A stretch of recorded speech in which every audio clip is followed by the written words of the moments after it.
Hey guys, what is going on? It is DaBoki here once again, and it's time for another Cooking with DaBoki. Today we are going to be cooking the Ramen Burger. Ladies and gentlemen, I have never heard of this before, I have never cooked this before, I have never tried this before, but I was told by a friend that this was kind of booming. It was a little bit getting popular, and it was a little bit spicy. It's pretty much like how it sounds. It's a ramen burger, so you're gonna go ahead and get your ramen, and you're gonna go ahead and get your patty, put it in between, and you have yourself a ramen burger. So I'm going to be using the Shin ramen, which I was a little bit hesitant on using this in the first place because it's my favorite ramen and I just feel like I'm going to totally waste it. But what's really cool about the Shin ramen though that I never realized is that it is a circular shape actually. It's got the circular bun shape to it, and I was kind of thinking a few different ways to approach making the bun of the hamburger because it's going to be difficult. Like, this is just huge. Like, trying to bite 2 layers of this,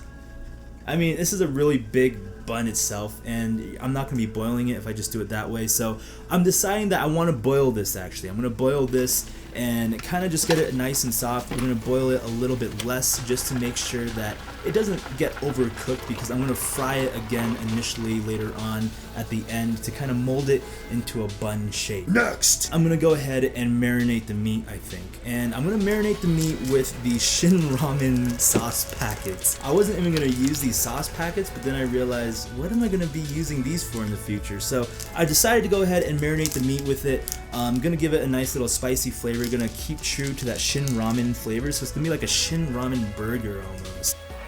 Fry that up just nicely, probably a little bit medium rare. I like mine a little bit more rare.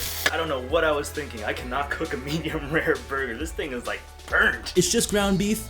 Nothing too special. I could seriously throw this off of a wall and it will bounce back to me. There's no seasoning in it. I just pretty much formed a ground beef patty. Next, I'm going to go ahead and saute up some onions, and this is going to be really nice. I love putting onions in my burgers, so I think it'll be a nice fit. I'm also going to Asian-fy this since we are using ramen, and you know, just kind of sticking with the ramen blessings here. We're gonna go ahead and put some kimchi, stir fry that up with the onions as well, make it nice and golden brown and all that good stuff, just to get that nice kind of spice flavor to it. Next, I'm gonna cook up an egg, because you guys know me and eggs. I love eggs, and especially with ramen, when I'm cooking ramen itself, I just love to put eggs in there.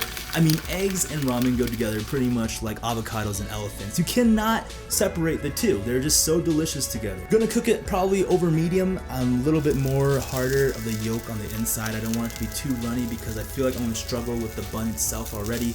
So I want the innards to be behaving as nicely as possible, to kind of put it that way. Next, the fun part. Oh man. Okay, so the ramen bun itself. This is going to be difficult. I feel like it's going to come out a little bit not really bun-like. What?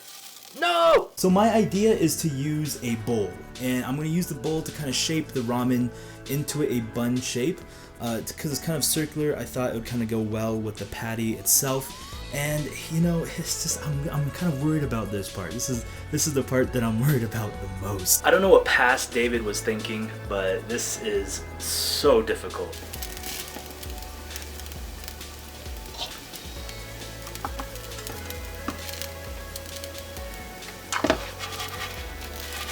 Alright, so we're going to start making the hamburger now. So we got the bottom bun here, the cheese is nicely melted. We're going to take our overcooked meat and egg, place that just kind of right on top there to get our protein. And then we're going to go ahead and put our innards. Got some nice sauteed up onions and kimchi. We're going to just slice that right up on top. I don't think I'm going to be able to hold this because it's too soft. I'm going to go ahead and get my last top bun, which is really oversized, and just put that right on top there. Oh gosh. Oh no. Ladies and gentlemen, the ramen burger at its finest. I don't think I can even eat this. This is so hard because both the buns are so soggy, they're soft.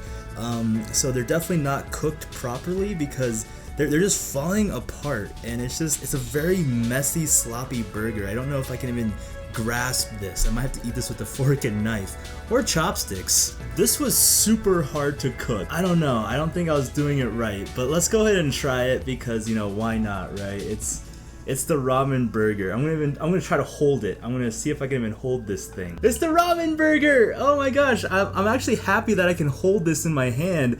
It's just falling apart though. Ugh, the moment of truth. This is gonna be so messy.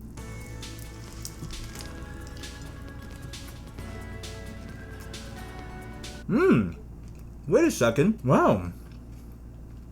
That's actually really good. It's super messy and it's very unpractical and it's so unhealthy, but it tastes pretty good. That kimchi flavor really brings it in together as well. Why do I do this? Oh my gosh. Not a food you would cook for your date. Like, the way I have to hold...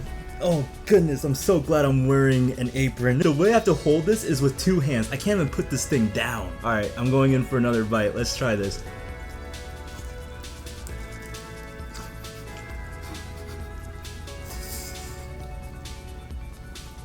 The noodle texture is really nice actually too. Would not recommend seasoning the burger with the ramen seasoning. It's really salty. Maybe do it a different way if you decide to do the ramen seasoning, because the meat is super salty. And you know, I just pretty much like patted it on the outsides and it was burning also, if you guys didn't notice, if you guys saw it a little bit. The seasoning itself was just, it was burning all over the pan, because it was really easy to burn. There's so much oil, so much fat in this meal. I'm just like throwing food all over the place right now. Does that look appetizing to you guys? It's almost like a wrap now. Like I wrapped a burger in ramen, which is, yeah, it's good. I'm gonna try to put some sriracha on it. Oh yeah, baby, look at that sriracha. I forgot the ketchup, so just put the sriracha. That's pretty good too. And my face is so greasy and oily. I was struggling in the kitchen, guys. You know, I was trying to cook this, and it took me like probably an hour and a half to cook this all, because the noodles were breaking apart, the meat was burning. It was an awesome struggle, but I'm so glad I got to try this out. The Ramen Burger. If you guys are curious, try it. You know, try out the Ramen Burger sometime. Someday that you have all day to waste and spend cooking this ramen burger. I would even suggest you look up an actual recipe. Maybe a recipe that is not mine, because this I just made up on the spot. As you can tell, it's like all falling apart and it's just over seasoned and such. But I think my friend said New York is a guy invented this, and Red Robin's like took off with it as well, with the ramen burger. I'm curious about that too. I kind of want to go to Red Robin now and try out the ramen burger there and see how it is. If you guys do try this out, I would be super curious to see how it turned out. So definitely tweet me a picture or something. Let me know. You know, let me know your thoughts and your decisions on the ramen burger. Anyways, ladies and gentlemen, this has been DaBoki. Thank you so much for watching, and we'll be cooking with you later. Goodbye.